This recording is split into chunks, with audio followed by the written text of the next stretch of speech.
repartir com vocês o texto de Marcos, capítulo 4, versos 35 a 41. Por favor, abra sua Bíblia nesse texto comigo. E depois da leitura, não feche sua Bíblia. Eu preciso que você acompanhe comigo essa exposição. Marcos 4, 35 a 41. Está escrito o seguinte: naquele dia, sendo já tarde, disse-lhes Jesus: passemos para outra margem. E eles, despedindo a multidão, o levaram assim como estava, no barco, e outros barcos o seguiam. Ora, levantou-se grande temporal de vento, e as ondas se arremessavam contra o barco, de modo que o mesmo já estava a encher-se de água. E Jesus estava na popa, dormindo sobre o travesseiro.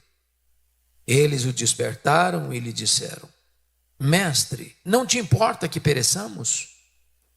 E ele, despertando, repreendeu o vento e disse ao mar: acalma-te, emudece. O vento se aquietou e fez-se grande bonança. Então lhes disse: por que sois assim tímidos? Como é que não tendes fé? E eles, possuídos de grande temor, diziam uns aos outros: quem é este que até o vento e o mar lhe obedecem?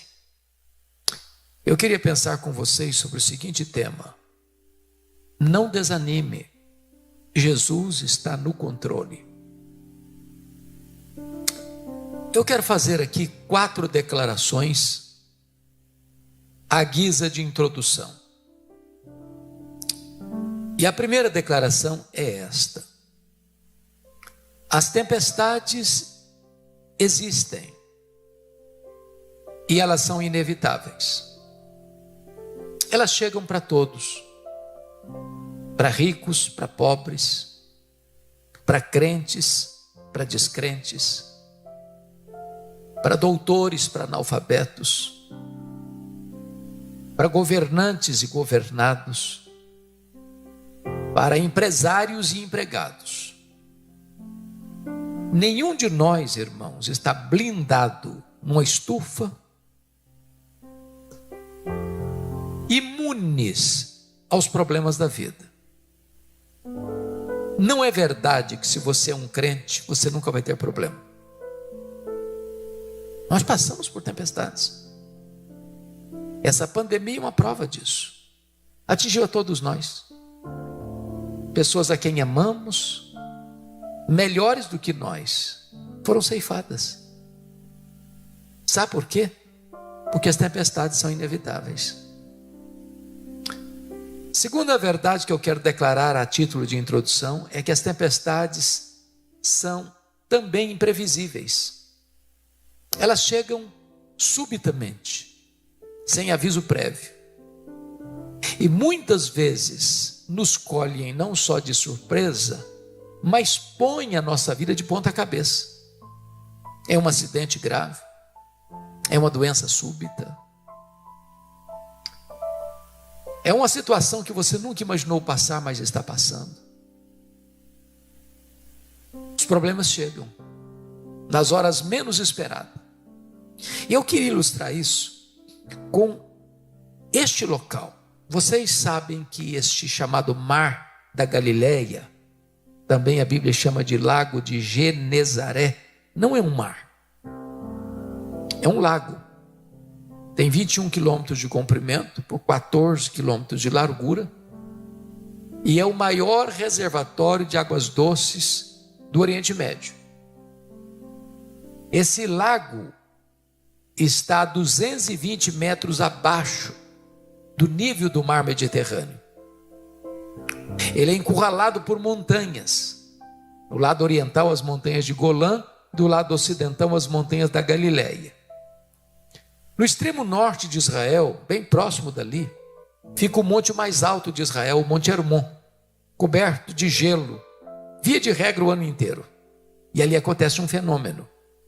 De vez em quando, os ventos gelados descem do Monte Hermon e, encurralados pelas montanhas, batem na superfície desse lago e às vezes meio-dia, só a pino, começa subitamente uma tempestade de vento. Muito provavelmente foi isso que aconteceu aqui. Quando eles embarcam, está tudo tranquilo. No meio da jornada, a tempestade chega. Às vezes é assim na vida. Está tudo bem. Você acorda de manhã, está tudo bem. E de repente, durante o dia, um fato acontece que transtorna a vida, que transtorna a família. Porque as tempestades são imprevisíveis. Você não sabe o dia que ela vai chegar. Mas em terceiro lugar, a guisa de introdução, as tempestades são também inadministráveis, tantas vezes. Alguns daqueles discípulos que estavam no barco com Jesus eram pescadores, nasceram ao redor daquele lago, cresceram ao redor daquele lago, trabalharam a vida inteira naquele lago, já tinham certamente enfrentado algumas adversidades e vencido. E certamente eles devem ter pensado assim, porque Jesus foi dormir, vamos deixar o mestre descansar. Isso é com a gente tem experiência, a gente tem conhecimento, a gente resolve. Mas não resolveram. Aquilo que era doméstico fica estranho, aquilo que era comum vira um monstro. E na vida é assim. Quantas vezes, pastor, eu já tenho escutado a seguinte frase: pastor, o homem com quem me casei hoje é outra pessoa. Eu não conheço mais meu marido. Não é mais aquela pessoa amável, carinhosa. Quantas vezes as tempestades são estranhas para nós. O nosso barco não segue mais a nossa direção. Somos como um navio que transportava Paulo para Roma, açoitado de um lado para o outro. Você larga o leme porque o navio não segue mais a direção que você quer dar. Às vezes na vida é assim. As crises chegam e muitas vezes elas são inadministráveis. Mas em quarto e último lugar, para fechar a introdução, eu quero dizer para você que as tempestades são pedagógicas. Bendito seja Deus. Irmãos, nós cremos uma verdade consoladora, é que Deus é soberano. E como você cantou, filha, agora há pouco, os planos de Deus não podem ser frustrados. Nós não cremos em azar, nós não cremos em sorte, nós não cremos em determinismo cego, nós não cremos em acaso, nós não cremos em misticismo. Nós cremos que nenhuma folha cai de uma árvore sem que Deus saiba, sem que Deus permita, sem que Deus tenha um propósito. A sua vida não é uma lasca de lenha jogada no mar da vida e empurrada de um lado para o outro ao sabor das circunstâncias. A sua vida está nas mãos do Deus Todo-Poderoso. Se você está passando por uma luta, por uma prova, por um vale, é porque Deus tem um propósito nisso. Ele está trabalhando em você para depois trabalhar através de você. Bom, dito isto, agora vamos olhar o texto, porque isso era uma preparação para examinar o texto. Se vocês perceberam o contexto, Jesus tinha passado todo aquele dia ensinando as parábolas do reino. Se você já pregou, deu aulas, deu palestras o dia todo, no final do dia, via de regra, você está exausto. Então, Jesus entra no barco com os discípulos e disse assim para eles: passemos para outra margem. E foi lá para trás, pegou o travesseiro, deitou e dormiu, porque ele era verdadeiramente um homem, ele estava exausto. E no meio da jornada, a tempestade chega, e os discípulos tentam resolver o problema e não conseguem. Quando eles estavam já com todos os seus esforços esgotados e vendo a carranca da morte, eles recorrem a Jesus com uma pergunta em tom de censura: Mestre, não te importa que pereçamos? E diz a Bíblia que Jesus então se levanta, repreende o vento, repreende o mar. Há uma grande bonança. E agora é Jesus quem pergunta para eles: por que sois assim tímidos? Como é que não tendes fé? E eles, tomados de um profundo temor, de reverência, não de pânico mais, mas de reverência, perguntam uns para os outros assim: mas quem é este que até o vento e o mar lhe obedecem?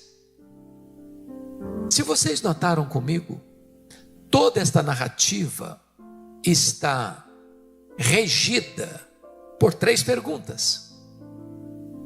No verso 38 é a pergunta dos discípulos a Jesus: Mestre, não te importa que pereçamos? No verso 40 é a pergunta de Jesus aos discípulos: por que sois assim tímidos? Como é que não tendes fé?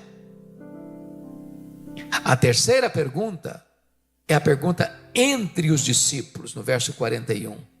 Quem é este que até o vento e o mar lhe obedecem? Se as 3 perguntas regem o texto, é sobre elas que eu quero conversar com vocês. Então vejamos a primeira pergunta. Mestre, não te importas que pereçamos? Esta é a minha pergunta. Esta é a sua pergunta. Na hora da dor, na hora da angústia, na hora da tempestade,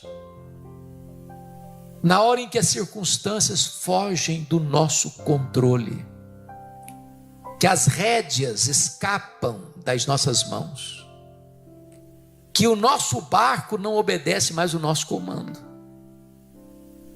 É quando você se sente impotente, frágil. É quando as circunstâncias conspiram contra você. É quando o mar se revolta. É quando o seu barco parece que vai afundar. E o naufrágio parece inevitável. E a morte mostra a sua carranca. E você não tem mais o que fazer. Notem que a pergunta não é só uma pergunta, é uma censura a Jesus. Não te importas? Em outras palavras, não vais fazer nada? Não estás vendo o que estamos passando?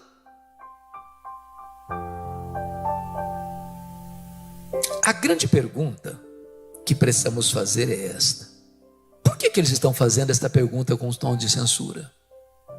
O que não está bem resolvido na cabeça deles? Em primeiro lugar, eles estão com muita dificuldade de conciliar a obediência a uma ordem expressa de Jesus com a tempestade. O que Jesus diz para eles? Passemos para outra margem. E na medida em que obedecem, enfrentam a tempestade. Na nossa cabeça, funciona assim: se eu estou andando com Deus, vai dar tudo certo.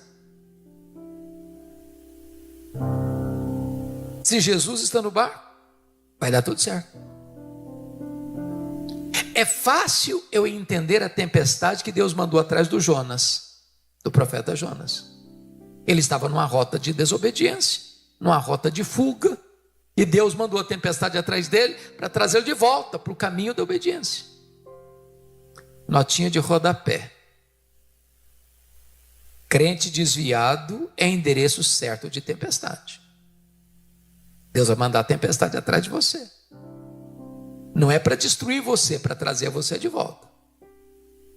Agora, como entender que eu estou andando com Deus, fazendo a vontade de Deus e enfrentando uma tempestade? Isso não estava bem resolvido na cabeça deles, e nem na sua e nem na minha às vezes.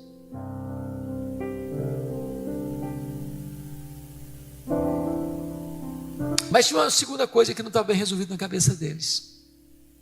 Como é que eles podiam conciliar a pressa, a urgência deles com a aparente demora de Jesus. Porque o que Jesus estava fazendo no barco? Dormindo. Quem está dormindo não está agindo. E, irmãos, quem está enfrentando uma tempestade tem pressa. Tem hora que um minuto parece uma eternidade. Tem hora que a demora de Deus nos aflige mais do que o próprio problema. Pense comigo em Marta. Eu acho que o maior drama da Marta não foi nem a enfermidade do Lázaro. Foi o fato de ela ter anunciado, comunicado para Jesus: está enfermo aquele quem amas. E aguardar Jesus chegar. E olhar na curva da estrada. E as pessoas cobrando dela: e cadê Jesus? Não, ele virá. Ele não deixa a gente na mão, não. Ele não vai deixar a gente na mão, não. Ele é amigo nosso. Ele vai chegar. E o Lázaro piorando. E de repente alguém chegou: Marta, o Lázaro acabou de morrer. E o seu Jesus não chegou. Ela ficou engasgada com isso. Quando Jesus chegou na aldeia, antes de falar shalom para Jesus, bom dia, na nossa linguagem, ela foi logo expondo a sua mágoa. Se tu estiveras aqui, meu irmão não teria morrido. Em outras palavras, tu chegaste atrasado.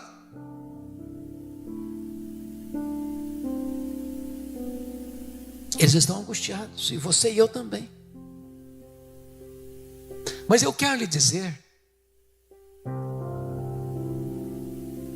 que se Jesus dá uma ordem para nós, e nós na rota da obediência enfrentamos tempestades, não é porque ele perdeu o controle, é porque nós aprendemos na tempestade.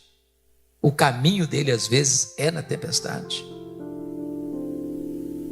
E a tempestade não vem para nos destruir, a tempestade vem para fortalecer as musculaturas da nossa alma. Ele não chega atrasado, porque o tempo de Deus não é o nosso. A Marta não entendeu isso. Quando Jesus chegou, ela disse: se tu estiveras aqui, meu irmão não teria morrido. Conjugou o verbo no passado. E Jesus diz: não, Marta, o teu irmão há de ressurgir. Ela diz: eu sei que vai ressurgir no último dia. Conjugou o verbo no futuro. Aí Jesus: não, Marta, eu não fui, eu não serei. Eu sou a ressurreição e a vida. Eu ajo hoje, eu ajo agora. Eu não perdi o controle. Meu relógio está certo. O kairos de Deus não é o nosso cronos. O tempo de Deus não é o nosso. Bom, mas diz a Bíblia que Jesus então se desperta e repreende o vento, e repreende o mar, diz: acalma, emudece. Eu quero dizer para você que o vento tem voz, tem ouvidos, e o mar escuta a voz do Criador. E como a fera selvagem, recua e se encolhe. O que eu acho incrível é que numa outra experiência da tempestade do mar, Jesus mudou a metodologia. Aqui, primeiro ele acalma o mar e o vento, para depois acalmar os discípulos. Na segunda tempestade, Jesus não está dentro do barco. Jesus caminha sobre o mar. E lá, na segunda vez, primeiro ele acalma os discípulos, para depois acalmar o mar. Por que Jesus mudou de metodologia? É que ele sabe que às vezes o nosso maior problema é a circunstância. Mas ele sabe também quando o nosso maior problema não é a circunstância, é a tempestade que está dentro de nós. E ele sabe discernir quando a tempestade está dentro de nós e quando a tempestade está fora de nós. E ele está aqui nesta noite, capaz de acalmar a tempestade de fora e a tempestade de dentro. E é Jesus quem diz agora: Por que sois assim tímidos? Por que vocês estão com medo? Por que vocês não têm fé? Agora, pense comigo. Se você e eu estivéssemos lá, qual seria a nossa postura? Na mesma circunstância. Num barco frágil, de noite, as ondas jogando golfadas d'água dentro do barco, e o barco quase na pique, enchendo-se d'água. Você estaria com medo ou não? Ô, gente, eu só fiz um cruzeiro em navio grande na vida. Já fiz vários cruzeiros pequenos, mas grande só fiz um. Saiu de Santos e foi para o interior do Rio, nas praias do Rio. E eu prometi para mim mesmo nunca mais fazer outro na vida. Ondas de 5 metros. Foi um congresso a bordo. Ô, gente, desculpe da expressão, mas todo mundo do navio vomitou. É uma coisa horrorosa. Quando saiu, não andou 15 minutos, eu sabia que eram 8 horas. Todo mundo nauseado. E eu fiz uma oração, falei: Deus, ou eu durmo ou eu morro. É desse jeito. Agora, por que aqueles discípulos deveriam ter fé e não medo? Para ajudar na resposta e para melhorar a compreensão, eu vou usar um recurso mnemônico. Mnemônico significa que ajuda na memória, na memorização. Então eles tinham 4 motivos para não ter medo e sim ter fé. E os 4 motivos começando com a letra P, para ajudar você. Por que eles deviam ter fé e não medo? Primeiro, por causa da promessa de Jesus, versículo 35. Passemos para outra margem. Se Jesus disse passemos para outra margem, qual era o destino deles? A outra margem. Então vou lhe dizer uma frase que, se você memorizar para mim, já me dou por satisfeito nessa noite. Promessa de Jesus e realidade são a mesma coisa. Porque aquele que prometeu é fiel para cumprir. Nenhuma das suas promessas cai por terra. Em todas elas, como já cantamos aqui, nós temos o sim e o amém. Sabe por que você e eu ficamos com medo? Porque a gente duvida que aquele que prometeu é fiel para cumprir o que prometeu. Você não precisa ter medo, você precisa ter fé. Segunda razão por que eles deviam ter fé e não medo. Primeiro, por causa da promessa. Segundo, por causa da presença de Jesus. Jesus estava dentro daquele barco. Mas quem é Jesus? É o Criador do vento, é o Criador do mar, é o Criador do céu, é o Criador da terra, é o Criador do universo. A criatura não é maior do que o Criador. A criatura não ameaça o Criador. Aquele barco jamais poderia afundar com Jesus, porque Ele é o Criador Todo-Poderoso. Ô, gente, nós não vencemos o medo porque somos fortes.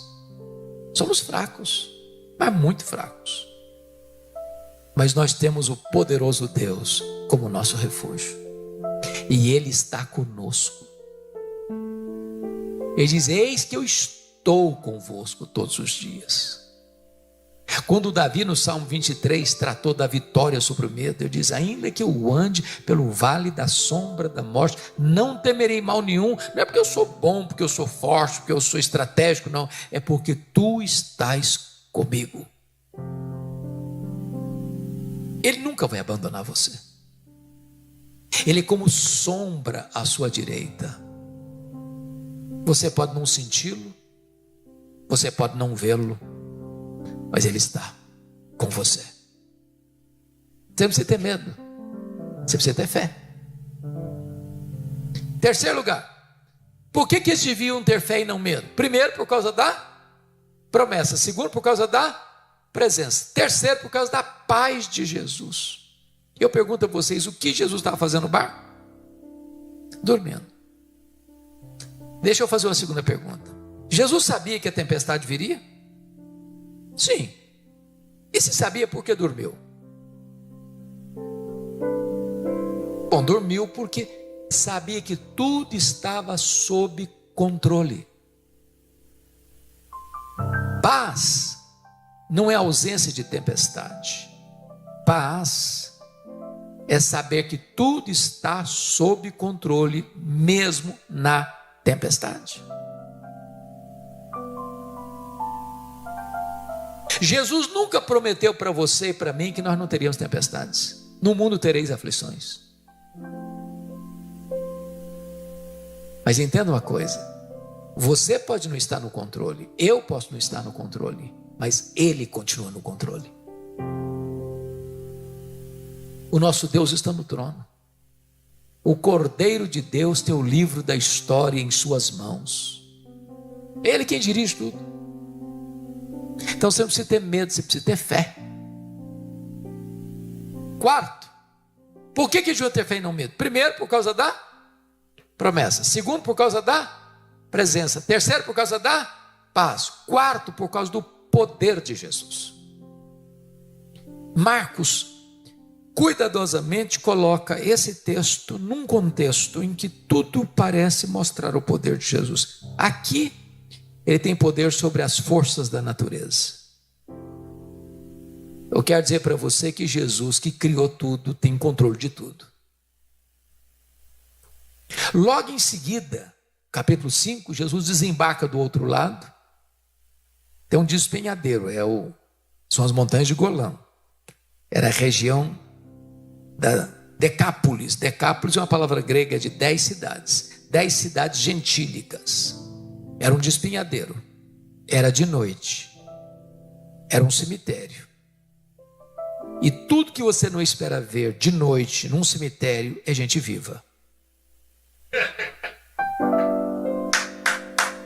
E tinha um homem vivo, nu, gritando, furioso, ferindo-se com pedras, violento, tomado por 6.000 demônios. Legião é uma corporação romana de 6.000 soldados, flecheiros, cavalaria. Era a maior máquina de guerra do Império Romano. Era a mais temida máquina de guerra do Império. E Jesus propositadamente faz essa viagem para lá, para libertar um homem e fazer dele um missionário para sua família. Sabe por quê? Porque Jesus tem poder sobre a natureza e tem poder sobre os demônios. Quando Jesus retorna para outra margem, para o lado de cá, onde ele morava em Cafarnaum, uma multidão aguarda. E tem uma mulher que sofre há 12 anos de uma hemorragia. E ela já tinha gastado todo o dinheiro dela com os médicos e não tinha resolvido o problema. E ela pensou: se eu apenas tocar na orla das vestes de Jesus, eu ficarei curada. E ela furtivamente, porque ela estava impura, se as pessoas soubessem, não permitiriam que ela ficasse no meio da multidão. Tudo que ela tocava ficava impuro. Cerimonialmente ela estava impura. E ela furtivamente toca na orla das vestes de Jesus. Imediatamente a hemorragia é estancada e ela fica curada. Sabe por quê? Porque Jesus tem poder sobre a natureza, poder sobre os demônios e poder sobre as enfermidades. A última palavra não é da medicina, a última palavra é do Senhor Jesus.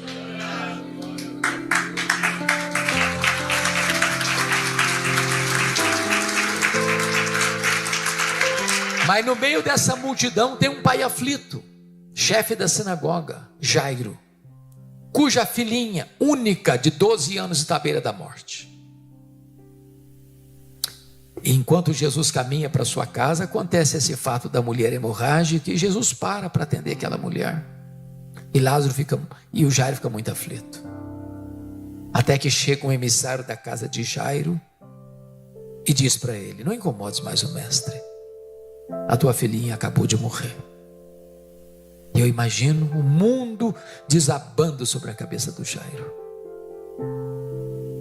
Ô gente, não é natural o pai enterrar filho, não é natural. E Jesus olha para ele e disse: Jairo, não tenha medo, crê somente. E Jesus vai com Jairo para a casa dele, entra no quarto, bota a mão na menina morta e diz: Talita cumi, menina, está na hora de levantar. E a morte gelada tira as garras da menina e ela ressuscita. Sabe por quê? Porque Jesus tem poder sobre a natureza, poder sobre os demônios, poder sobre as enfermidades, poder sobre a morte.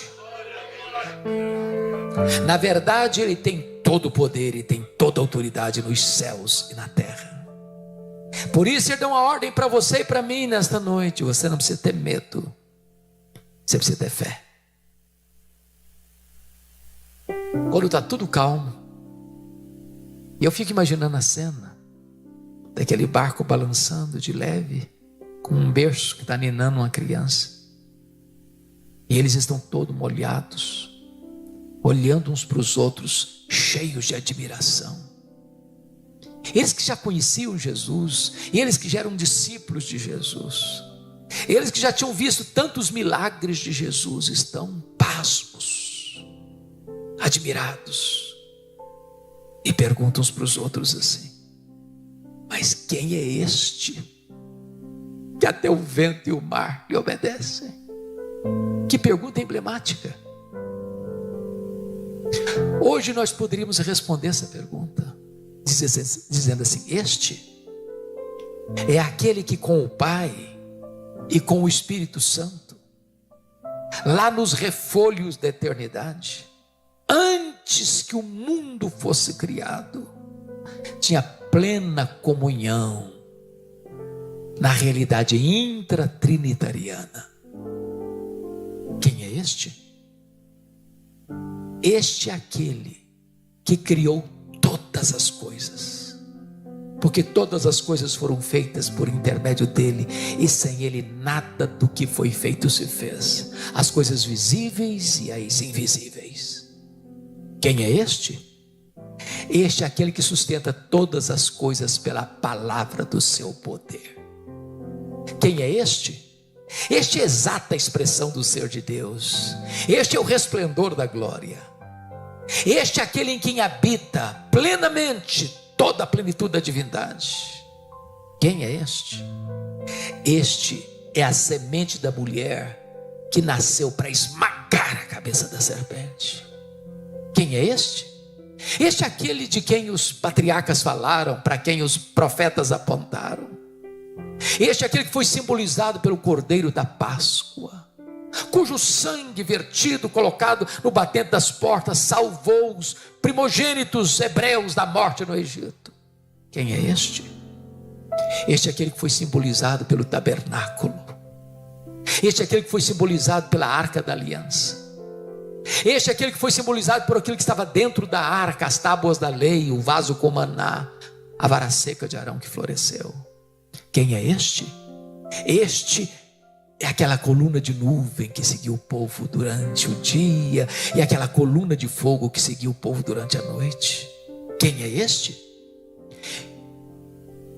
Este é aquele que foi simbolizado pelo maná que caía do céu, pela água que brotava da rocha.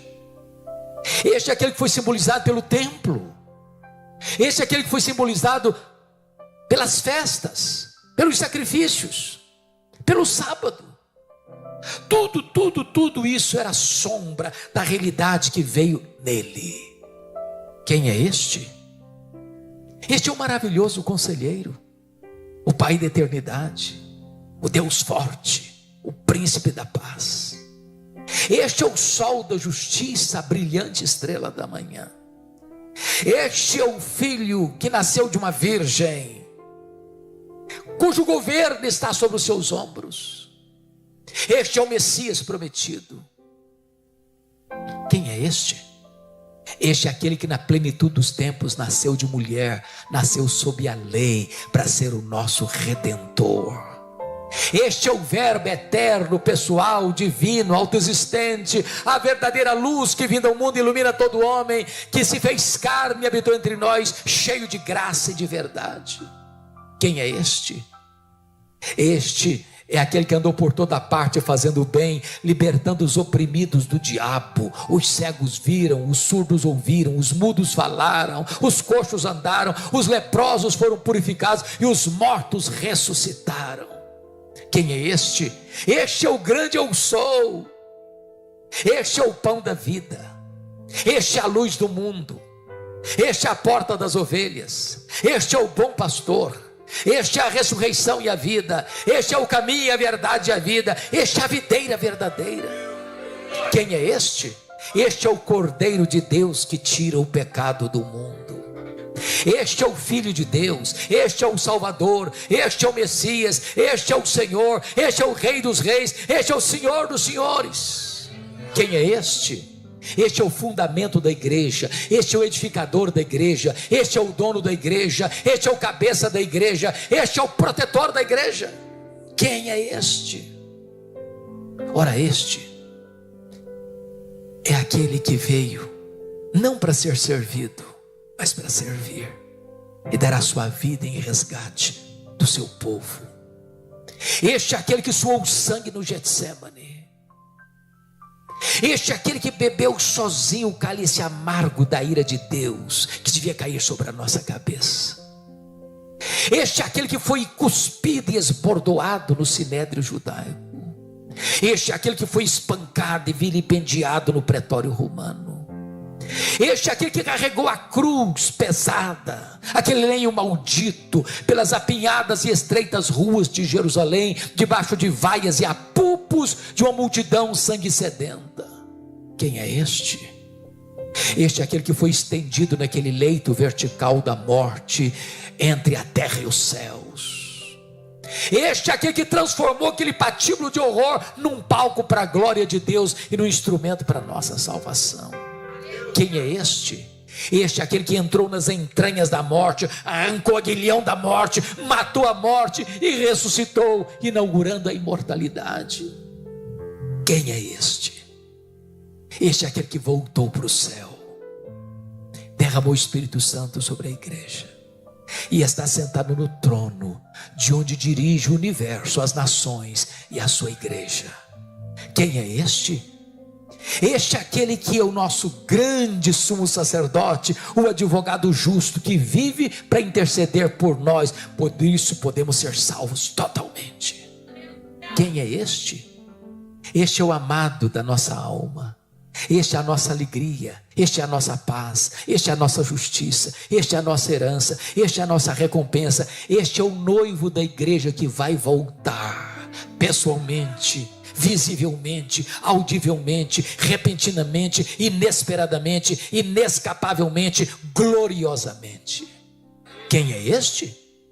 Este é o juiz de vivos e de mortos, que vai assentar no trono e julgar as nações. Quem é este?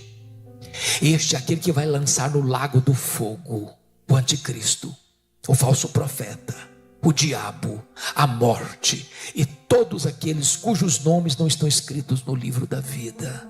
Quem é este?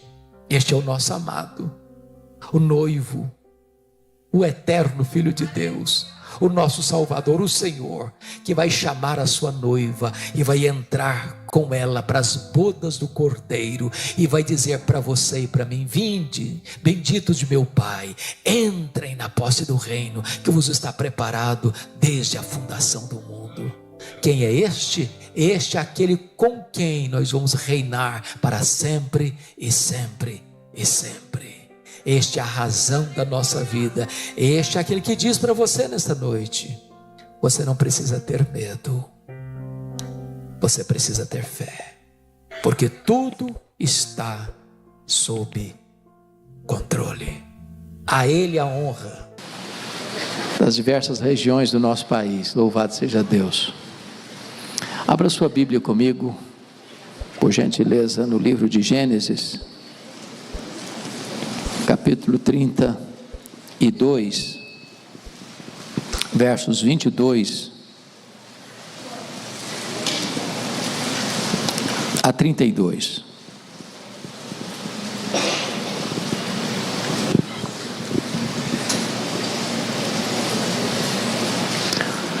Gênesis 32, 22 a 32.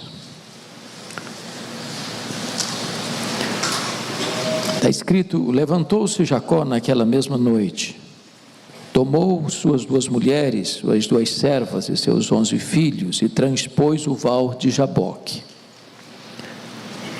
Tomou-os e fê-los passar o ribeiro, fez passar tudo o que lhe pertencia, ficando ele só. E lutava com ele um homem até o romper do dia. Vendo este que não podia com ele, tocou-lhe na articulação da coxa. Deslocou-se a junta da coxa de Jacó na luta com o homem. Disse este: deixa-me ir, pois já rompeu o dia. Respondeu Jacó: não te deixarei ir se me não abençoares. Perguntou-lhe, pois, como te chamas? Ele respondeu: Jacó. Então disse: já não te chamarás Jacó e sim Israel, pois como príncipe lutaste com Deus e com os homens e prevaleceste. Tornou Jacó: dize, rogo-te, como te chamas? Respondeu ele: por que perguntas pelo meu nome? E o abençoou ali. A aquele lugar chamou Jacó Peniel, pois disse: vi a Deus face a face, e a minha vida foi salva. Nasceu-lhe o sol, quando ele atravessava Peniel e manquejava de uma coxa. Por isso os filhos de Israel não comem até o dia de hoje, até hoje, o nervo do quadril na articulação da coxa, porque o homem tocou a articulação da coxa de Jacó no nervo do quadril. Meus irmãos, Jacó é uma das figuras mais emblemáticas da Bíblia. Nenhum nome é mais repetido na Bíblia do que o nome de Jacó. Nem Abraão, nem Moisés, nem Davi, nem Paulo. É o nome mais repetido na Bíblia. Jacó tem 3 momentos decisivos na sua vida: Betel, Peniel e El-Betel. Quando ele sai de casa, depois de ter enganado seu pai e traído seu irmão, ele era solteiro, vivia na barra da saia da mãe. A mãe é quem tomava as decisões por ele. A princípio ficamos a imaginar que ele era um jovem, até mesmo um adolescente. Mas quantos anos tinha Jacó quando saiu de casa? Eu gastei um tempinho pensando nisso, fazendo algumas contas, e cheguei a uma conclusão absoluta, clara, segura. Jacó tinha 77 anos quando saiu de casa, na barra da saia da mãe. Tem esperança para os solteiros, fiquem tranquilos.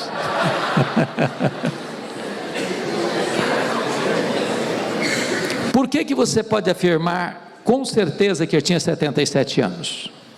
Preciso que você acompanhe o raciocínio então. Ele sai de casa, vai para Padã Arã, trabalha 14 anos por Raquel e Lia, a contragosto, é verdade. Quando ele completa 14 anos, nasce José, e ele quer voltar, e o sogro não deixa. Então quando José nasce, o Jacó tem 91 anos, ele fica mais 6 anos, Ao todo, ele fica em Padã Arã 20 anos. Então, você sai com 77, agora ele tem quantos anos? 97 anos. Jacó é neto de crente, Jacó é filho de crente, mas Jacó ainda não é crente. Quando Deus se revela a ele em Betel, Deus se dirige a ele como: eu sou o Deus de Abraão, o Deus de Isaac. Dá vontade de escutar: e o teu Deus? Mas Deus não falou isso. Até os 77 anos, Jacó conhecia apenas o Deus do seu avô e o Deus do seu pai, mas não era ainda o seu Deus. Agora ele tem 97 anos. Pergunto a vocês: quantos anos tem José? 6 anos. Quando José nasceu, tinha 91. Então Jacó vai ser convertido com 97 anos de idade. Nós nunca podemos perder a esperança de ver alguém da nossa família convertido. Bom, só para fazer as contas, para depois a gente voltar à exposição do texto. Quando José foi vendido pelos seus irmãos para o Egito, quantos anos tinha José? 17 anos. Se o Jacó tinha 91 quando ele nasceu, quantos anos tem agora Jacó, quando o seu filho José é vendido para o Egito? 108 anos. 108 anos. Quanto tempo José ficou no Egito até levar sua família para o Egito? 13 anos sofrendo. Depois 7 anos de governo com fartura. Então são 13 com 7, 20.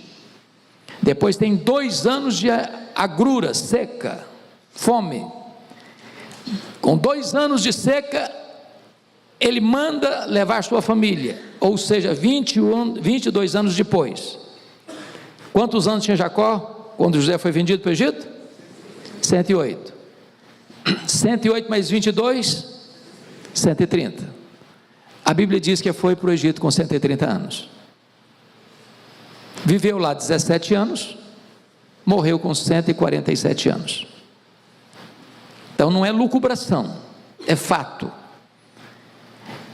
Ele sai de casa com 97, neto de crente, filho de crente, recebe promessas de Deus, bênçãos de Deus, cuidado de Deus, proteção de Deus, mas não é salvo. Há muitas pessoas, irmãos, que estão na igreja, são netos de crentes, são filhos de crentes, conhecem a palavra, conhecem as promessas, recebem as bênçãos, são até dizimistas, mas nunca nasceram de novo. Conhece apenas o Deus de seu avô e Deus de seu pai. Mas agora nós chegamos a uma situação onde, depois de 20 anos que ele está em Padã Arã, vocês conhecem o enredo todo, está na hora de voltar. O sogro já não olha para ele direito. Os cunhados já têm comentários muito ruins acerca dele. As mulheres não estão satisfeitas com o pai, usaram-nas como mercadoria. Deus fala com ele: está na hora de voltar. Mas o problema é que ele deixou para trás uma situação pendente. E o seu irmão havia jurado que quando o pai morresse, ele mataria o Jacó. O Isaac não tinha morrido ainda, depois de 20 anos. Mas a Rebeca que disse para ele: eu vou te mandar para lá, meu filho, daqui a pouquinho eu mando trazer você de volta. Quando Jacó voltou depois de 20 anos, ela já estava morta. E agora não tem mãe protetora mais para fazer uma média. E nessa conjuntura ele precisa atravessar o val de Jaboque. É aqui que entra a história do nosso texto, onde Deus vai lutar com ele, porque o homem é um anjo, o homem que é anjo é o próprio Deus. E aqui com 97 anos é que o Jacó vai ter uma experiência, chamaríamos nós hoje de conversão, de novo nascimento. Quando Deus muda não só a sua vida, Deus muda o seu nome. Você não vai chamar mais Jacó, você vai chamar Israel. E só a partir daqui é que você conhece o nome de Deus, Deus de Abraão, Deus de Isaac, Deus de Jacó. Agora ele não é apenas neto de crente, filho de crente, agora ele também é crente. Agora ele não tem apenas a experiência dos outros, ele tem a sua própria experiência. Eu vou passar de relance sobre isso, mas tem um terceiro capítulo importante. O primeiro é Betel, onde ele tem um encontro com o Deus de seus pais, Deus do seu avô e Deus do seu pai. Em Peniel ele tem um encontro com o Deus da sua vida, no capítulo 35 de Gênesis, depois de uma tragédia que aconteceu com ele, por desobedecer a Deus. Ele está na iminência de ser massacrado com a sua família, e Deus diz para ele: suba para Betel, mas antes você tire os ídolos do lar, purifica as mãos, tira as vestes sujas e suba para Betel. E lá ele levanta um altar e dá o nome desse altar de El Betel, o Deus da casa de Deus. Este é o Deus da restauração. O fato de você e eu sermos crentes, o fato de eu e você estarmos numa conferência de avivamento, não significa dizer que você e eu não estamos sujeitos a deslizes, a quedas, a fracassos. Mas o que eu quero dizer para você também hoje é que esse Deus não desiste de você, Ele não abre mão da sua vida. O Deus das promessas, o Deus da salvação, é também o Deus da restauração. Então, vamos considerar o texto lido. E eu quero destacar aqui algumas coisas muito importantes na experiência de Jacó, linkando isso com a questão do avivamento. Primeiro, o que você encontra aqui é o que chamaria de uma eleição incondicional de Deus na vida do Jacó. Se não, vejamos. Lá no capítulo 25, 23 desse livro de Gênesis, diz que Deus escolheu Jacó na contramão da cultura, sendo ele o caçula e não o primogênito. Embora gêmeos, mas quem nasce primeiro é Esaú. E dentro da cultura judaica, o primogênito tinha privilégios. E Deus inverte esse papel, e Deus escolhe Jacó, não por méritos dele. Essa é a história da sua, da minha, da nossa salvação. Deus nos escolheu não porque viu em nós alguma virtude para nos escolher. Ele não nos escolheu por causa dos nossos méritos, mas apesar dos nossos deméritos. Se nós colocássemos lado a lado Esaú e Jacó, talvez nós fizéssemos opção por Esaú e não por Jacó. A segunda coisa que me marca é que Deus amou Jacó, apesar de seus pecados. Está lá em Malaquias capítulo 1, versículo 2 e 3. Eu amei a Jacó e eu aborreci a Esaú. É espantoso o fato de você e eu, conhecendo-nos, ainda Deus nos amar. Eu não tenho dúvidas disso. Só um louco pode sim envaidecer ao conhecer a si mesmo. Os gregos diziam: conheça-te a ti mesmo. Estavam errados. Eu não me conheço, você não se conhece. Tem hora que eu fico escandalizado comigo mesmo. Você não fica, não? Será que sou eu mesmo? Esse negócio está passando na minha cabeça. Será que Que coisa estranha é essa? Mas Deus nos conhece totalmente, profundamente, exaustivamente, conhece o revelado, conhece o oculto, conhece o que ninguém conhece, Ele sabe tudo, exaustivamente, e apesar disso, Ele o quê? Nos ama. Isso é maravilhoso. Terceiro, veja comigo o verso 24 do texto lido, porque está escrito aí: ficando ele só, e lutava com ele um homem até o romper do dia. Quem toma a iniciativa de transformar a vida do Jacó é o próprio Deus. O Jacó poderia ter naquela situação, e vocês conhecem o contexto, onde ele vai colocando a sua família por etapas, com medo de enfrentar o seu irmão Esaú, que está vindo ao encontro dele, ou de encontro a ele, com 400 homens. Ele não é homem de guerra, ele poderia ser massacrado, e ele está com muito medo, ele está desesperado até, ele tem estratégias. Ele poderia dizer: meu Deus, eu careço da tua graça, eu careço da tua misericórdia, como nós ouvimos agora há pouco acerca do Davi. Não, nem isso ele tem. Ele não começa essa luta com Deus, ele não começa essa vontade de ser transformado, ele não começa, como diz Oséias capítulo 12, chorando, pedindo misericórdia. Não, não, não. Quem toma a iniciativa é o próprio Deus, porque esse homem aqui é o próprio Deus. Oh, meus amados, que maravilha é isso, porque na verdade Deus nos busca mais do que nós o procuramos.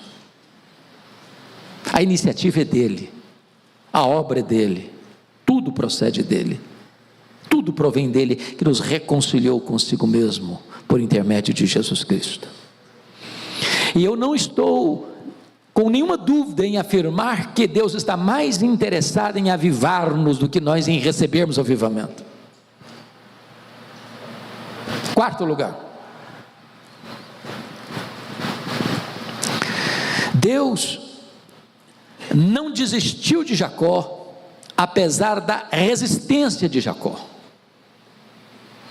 Vejam vocês, no verso 24 ainda, que diz que lutava com ele um homem até o romper do dia. Mas versículo 25, vendo este que não podia com ele. O que está acontecendo aqui? O Jacó não quer ceder. E essa luta tem a ver com o que? Medir força, quem é mais forte, quem tem músculos mais tonificados, quem tem mais experiência de academia, quem fez jiu-jitsu, karatê, etc e tal, quem vai ganhar essa luta. Não, não, não, não. Ele tinha plena consciência de que o que estava em jogo ali era a sua vida, era a transformação do seu caráter, era a transformação da sua vida. E ele mede força com força, poder com poder, destreza com destreza. Ele não quer ceder. Agora eu quero dizer para você que o Jacó está aqui hoje, mas ele não está entre nós não. O Jacó mora debaixo da nossa pele, o coração do Jacó bate no nosso peito, o sangue de Jacó corre em nossas veias. Nós somos resistentes à obra de Deus tantas vezes, dura cerviz, coração endurecido. Deus nos chama, como diz lá nos profetas, levantando de madrugada, enviando profetas, enviando mensageiros, e nós lemos a Bíblia, e nós escutamos sermões, e nós lemos livros, e nós frequentamos conferências, e nós vamos aqui, nós vamos ali, nós vamos acolá, e Deus nos fala, e torna a nos falar, e fala de novo, e repete outra vez, e nós endurecidos, resistindo, resistindo, resistindo, resistindo, resistindo. Nós somos Jacó.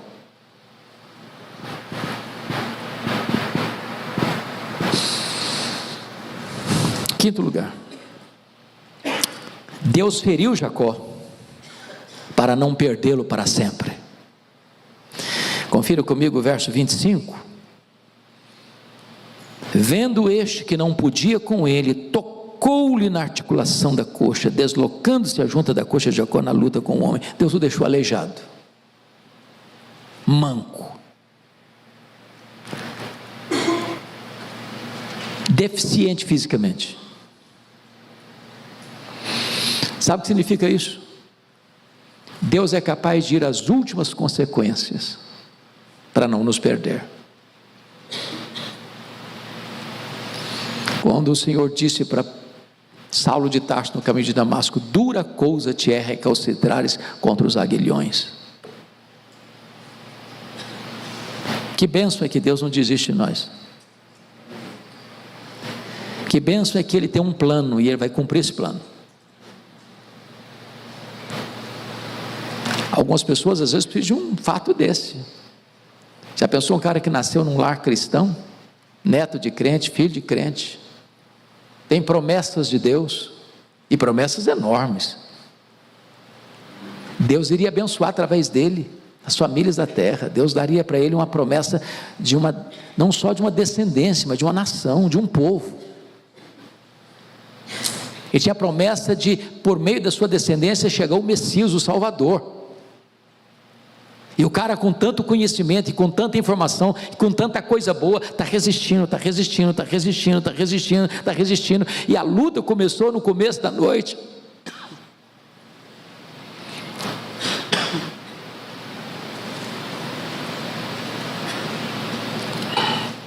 E estava amanhecendo o dia, e o cara não quer ceder. Você já imaginou isso? Agora, quem luta com Deus e consegue ganhar? Já tentou ganhar de Deus?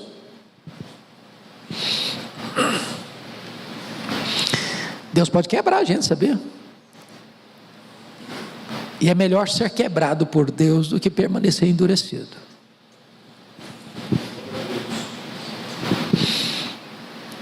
Deus tem uma obra para fazer em nós e através de nós, e Ele não vai recuar. Bendito seja o Senhor por isso. Mas depois de tratar da eleição incondicional, esse texto trata também do que nós chamaríamos de a graça irresistível de Deus. E a primeira coisa que destaco aqui é que agora Jacó reconhece a necessidade da sua transformação, no versículo 26. Disse este: deixa-me ir, pois já rompeu o dia. Respondeu Jacó: não te deixarei ir, se me não abençoares. Quando é que ele chegou a essa conclusão? Só depois que foi ferido por Deus. Enquanto ele tinha força, ele está lutando para não ser transformado.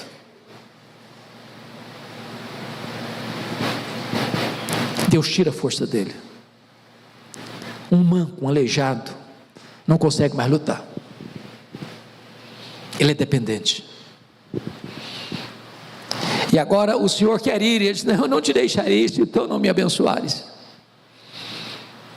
É hora de você se agarrar com o Senhor, de Senhor, eu não posso mais apenas ser um frequentador de conferências.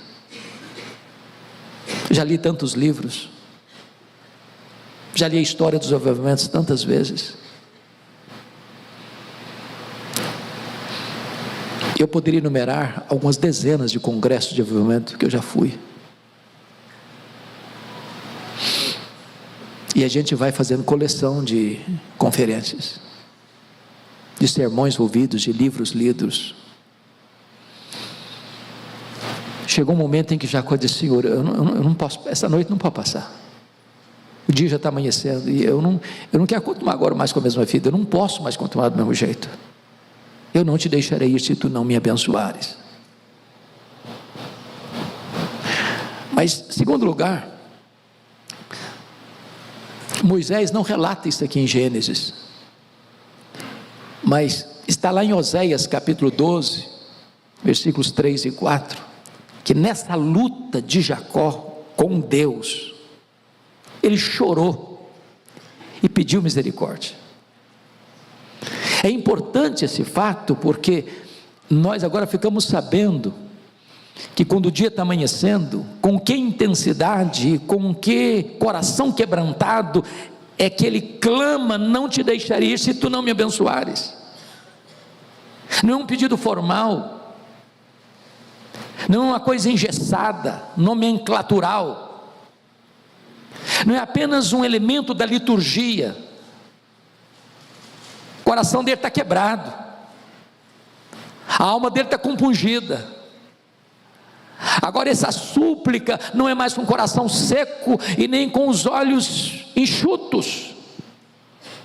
Ele está chorando. Ele não está pedindo nenhuma coisa de mérito, não. Ele está pedindo mercê, está pedindo misericórdia. Senhor, tem misericórdia de mim. Oh meu Deus, tem misericórdia de mim. Eu não quero mais, eu não posso mais continuar sendo o homem que eu fui até hoje, aos 97 anos de idade. Eu preciso de uma mudança, ainda que na fase outonal da minha vida. Não importa quantos anos você tem, não importa quantos anos de crente você tem, não importa quantos anos de liderança você tem, não importa quantos anos de pastorado você tem, não importa que cargos eclesiásticos você ocupa, hoje o Senhor quer tratar conosco, tratar no nosso coração, lá na intimidade do nosso ser.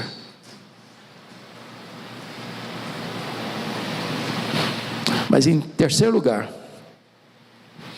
veja comigo o versículo 27, Jacó confessou o seu pecado. Perguntou-lhe, pois, como te chamas? Ele respondeu, Jacó. Isso não foi uma resposta, isso foi uma confissão.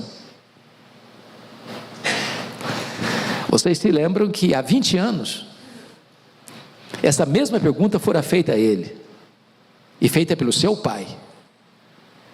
Quando ele entra no quarto do seu pai, já estava praticamente cego, e o seu pai tinha pedido a Esaú para ir no campo, procurar uma caça, ele gostava. Aliás, o Isaac errou muito na criação dos meninos, a Rebeca também. Não é certo um pai ter preferência por um filho, a mãe ter preferência por outro filho, e os pais insensatamente jogaram um filho contra o outro. E quando a Rebeca escutou atrás da porta, porque a comunicação do casal já tinha ido embora também, a conversa, ela chamou Jacó, o menino então só tem 77 anos, era um adolescentezinho. Vem cá, meu filho, o negócio é comigo, você vai fazer o que eu mandar. Você vai pegar um cabrito, eu vou preparar, eu sei o gosto do seu pai, já cozinho para ele há muitos anos, e você vai levar, porque ele vai abençoar você, porque se você não fizer isso, ele vai abençoar Esaú, e vai dar tudo errado. É muito triste quando alguém precisa dar uma mãozinha para Deus, porque Deus não precisa de mãozinha humana, não precisa. Toda vez que o homem quis dar uma mãozinha para Deus, deu errado. Já que não, mamãe, isso não vai funcionar, mas não vai funcionar de jeito nenhum. Mas por que não vai funcionar, meu filho? Não vai primeiro, mamãe, eu sou diferente do Esaú, hein? Se meu pai me chama e me apalpa, eu sou todo peludo, eu sou lisinho, não tem nada. Ele vai descobrir a farsa, a mentira. Não, deixa comigo, eu estou no controle. Cobriu o cara de pelo, foi lá no guarda-roupa, pegou a melhor roupa do Esaú, vestiu no cara, entrou no quarto, disse, meu pai, quem é você? Eu sou Esaú. Como assim? Tão depressa você conseguiu a casca? Deus é tão bom, né? E botou o nome de Deus na história. Mentiu, blasfemou. A voz é do Esaú, mas chega aqui perto. Na verdade o cheiro é do Esaú, mas a voz é do Jacó. E perguntou, você é Esaú mesmo? Eu sou Esaú, meu pai, sou Esaú. Mentiu. Sabe o que significa a palavra Jacó? Trapaceiro, enganador, mentiroso, suplantador. 20 anos depois, na hora da mudança radical, Deus então pergunta, qual o seu nome? Eu acho algumas perguntas da Bíblia muito curiosas, porque é o óbvio lulante, não é não? Se era o anjo, se era Deus que estava lutando com ele, será que Deus não sabia o nome dele? Há perguntas que Deus faz, que não é porque Deus precisa de uma informação, é que Deus quer trabalhar com a gente. Deus quer acordar a consciência adormecida do Jacó. Então quando ele responde, eu sou Jacó, o Porque ele está dizendo o seguinte: eu sou isso mesmo que meu nome significa, eu sou um suplantador, eu sou um mentiroso. Até hoje a minha vida foi uma vida de mentira. Até hoje eu enganei. Até hoje foi uma trapaça. Esse cara, com 97 anos, tem família, tem riqueza, tem promessa de Deus, tem bênção de Deus, tem cuidado de Deus, mas não tem experiência com Deus. Às vezes, irmãos, nós estamos na igreja há anos, às vezes temos lastro de família na igreja, 2 gerações, 3 gerações, 5 gerações de crentes. A gente dá até uma afinada na voz, não, eu tenho tradição, pedigree espiritual.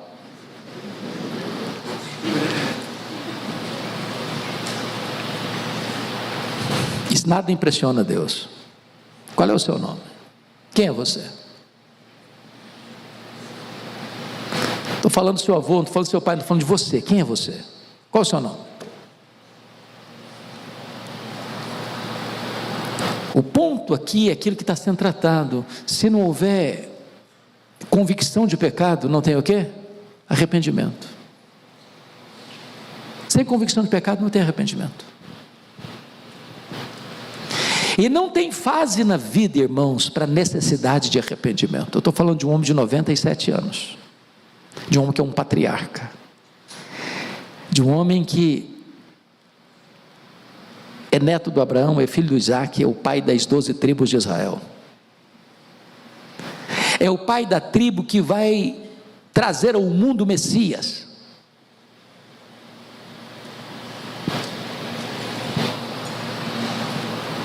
Mas finalmente, versículo 30, diz que Jacó viu a Deus face a face, a sua vida foi salva. Aquele lugar chamou Jacó Peniel, pois disse: vi a Deus face a face, e a minha vida foi salva. Aqui tem um corte radical, aqui tem um antes, aqui tem um depois. Eu sei que nem todos nós conseguem identificar esse dia na vida, e nem por isso a sua experiência é menos importante do que aquele que teve uma situação como essa. O cara ficou aleijado para ser convertido, ou um Saulo de Tarso para ficar cego na estrada para reconhecer o senhorio de Jesus, ou como Manassés, que precisa ser preso e carregado como um bicho para se quebrantar, ou como Nabucodonosor, que precisa virar bicho mesmo para se arrepender.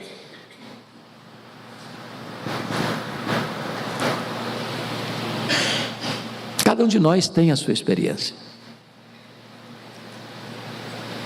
Eu, com 17 anos, nascido na igreja, frequentei a igreja desde a minha infância, nunca me afastei fisicamente da igreja, mas tive a minha experiência de conversão com 17 anos. Não estava lendo um livro, não estava lendo a Bíblia, não estava escutando um hino, não tinha ninguém pregando para mim, eu estava dançando, sozinho, rock and roll, numa vitrola, na casa de um vizinho, lá pulando, lá pelas tantas, nenhuma voz não foi audível, uma experiência mística, mas o Espírito Santo segredou meu coração. Você está com nada, nada disso aí preenche o seu coração. Ali sozinho, me rendi aos pés do Senhor, sozinho. Cada um tem sua experiência com Deus. Não é questão de tempo.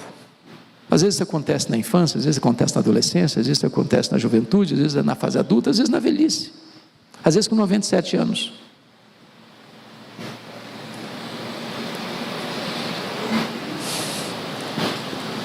O que é maravilhoso é que quando amanheceu o dia, o Jacó está manco, mas está salvo.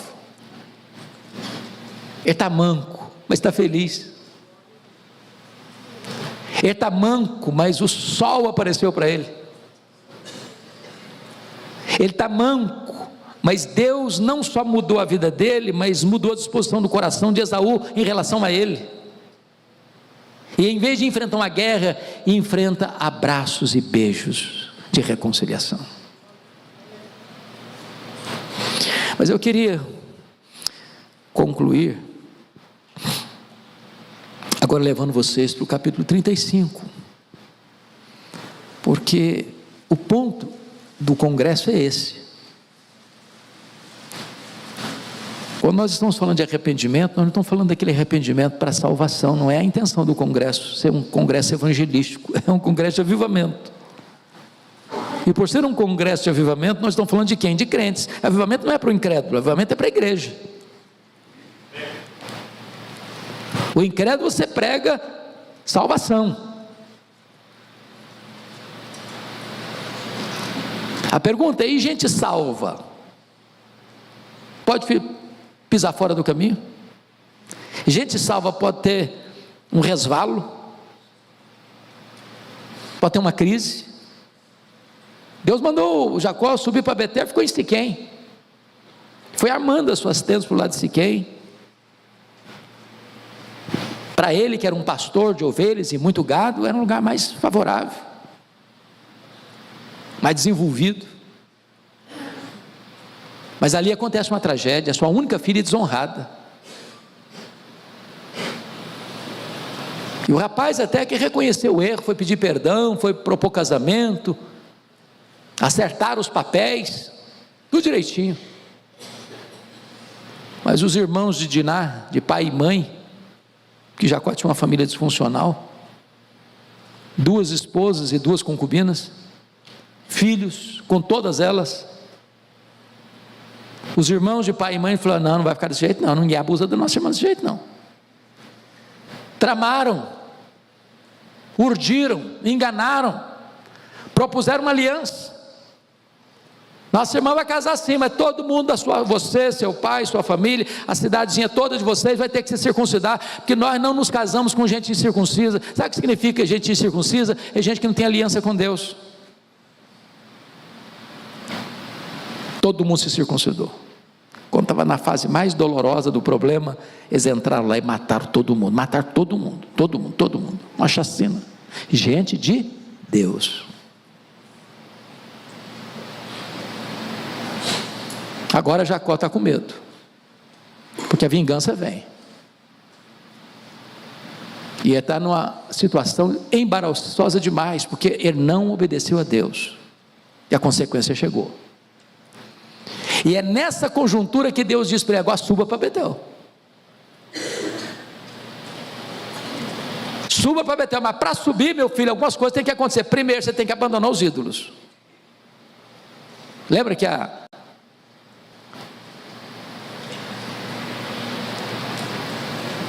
história dos ídolos da família? Lembra da Raquel? Escondeu os ídolos. Aqueles ídolos eram deuses, eram ídolos familiares. Aquilo foi problema na história de Israel a caminhada toda. Às vezes a gente tem ídolos de estimação, a gente guarda bem guardadinho, mas está lá. De vez em quando dá uma piscadela, olha, fica aqui, tá? Confio em você, tá? Você vai me ajudar ainda.